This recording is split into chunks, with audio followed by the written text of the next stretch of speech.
Why, hello. So the warm-up technique that I'd like to share with you this week is one that you can use with a work document, a presentation deck, even Google. Okay, from Google, you can copy and paste onto a Word document. I do recommend that you print out whatever you're going to use for the specific technique, as the more engaged you are with the materials, that is marking it up in one way and reading it and then practicing it, the more effective the warm-up is. Okay? All right, so up here, up at the top, task. Bullet point number 1, choose your speech focus. Very, very important to be super, super focused. Don't make it general. Keep it very focused. For example, the N sound. Perhaps you're aware that, like, depending on your language group, the N, na, na, na, na, which you're producing in the front of the mouth, may sound like a ng, where you're actually producing in the back. Okay, so perhaps you know that you really want to focus on that N sound. You want to make sure it's nasal. Or perhaps you want to focus more on producing the final consonants of the key words of information, because that's super important for helping your audience to process and just simply easily understand the message. Okay, so you're going to choose something very, very specific. Then bullet point number 2, you want to make sure to underline within a paragraph. Perhaps you're going to underline all of the N sounds in the whole paragraph, or perhaps just part. And I'm going to talk a little about this in a minute as I go through the sample below. Then the next step, you're going to read the paragraph very slowly and over articulate what you've underlined, and I'm going to demonstrate that. Okay? All right, so let's look at this sample. As you can see here, I went ahead and underlined, but let's say for paragraph 1, we're going to focus on the N sound. So what I've done is in the keywords, okay, keywords of information like the nouns, verbs, adjectives, adverbs. So what you can see is I've underlined all of the N's. I didn't want to spend time walking you through how to underline it, but you'd want to physically underline the N's, okay, through the whole paragraph. I do recommend just going paragraph by paragraph. If you're on a time crunch, limited time, I think it's a little more productive just to work paragraph by paragraph so you don't feel discouraged about not finishing. So just kind of work with what's in front of you, paragraph by paragraph. So bullet point number 3, where you're going to be reading it out loud very slowly and over-articulate. That means to exaggerate whatever you've underlined. So if we talk through this, in paragraph 1, we've got na, na, national. Okay, I'm going to really draw out that sound. It's not going to sound natural. National.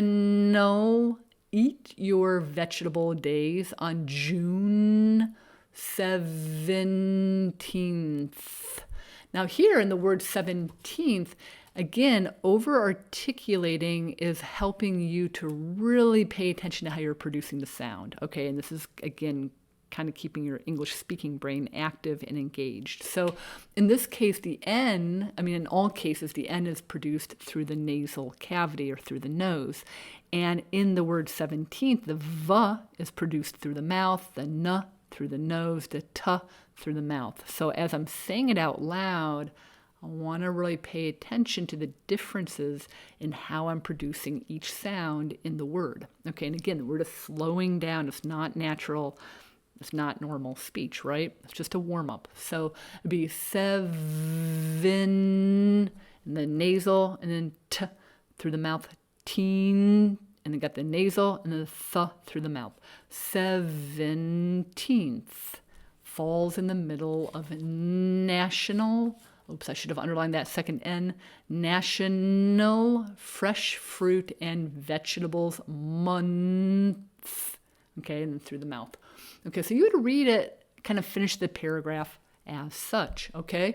One thing I want to say is I do recommend just focusing on one aspect of your speech per day. Okay, don't focus on a little of everything. The examples above, I gave 2 examples just to kind of walk you through 2 examples, but I would say, okay, maybe on today, you would focus only on the N sound, if that's the sound you choose, and then perhaps the next day you could choose final consonant articulation. Okay, so the sample that I have here for paragraph 2 is one where I'm really focusing more on the final consonants. But again, I would say that should be day 2. okay, or the next day.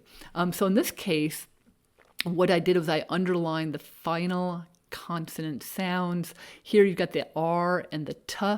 So this is what we call a consonant cluster. Part, part, part, okay?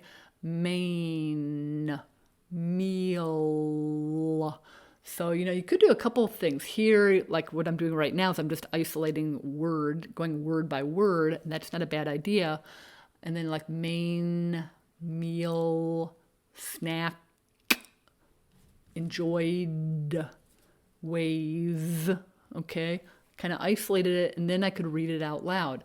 As part of the main, and again, you want to over-exaggerate, as part of the main meal, or as a snack, vegetables can be enjoyed in a variety of ways. Again, really over-articulate. Of course, each vegetable has its own nutritional, exaggerating the L sound, content. Okay? All right, so that's about it. This is a really, really effective warm-up. Again, you could, here I just kind of focused on consonants, but it could be rhythm, it could be individual vowel sounds, depending on whatever you want to warm up. But this technique is really, really good for just having you, again, continue to pay attention to your spoken English. Okay? All right, thanks so much. Bye-bye.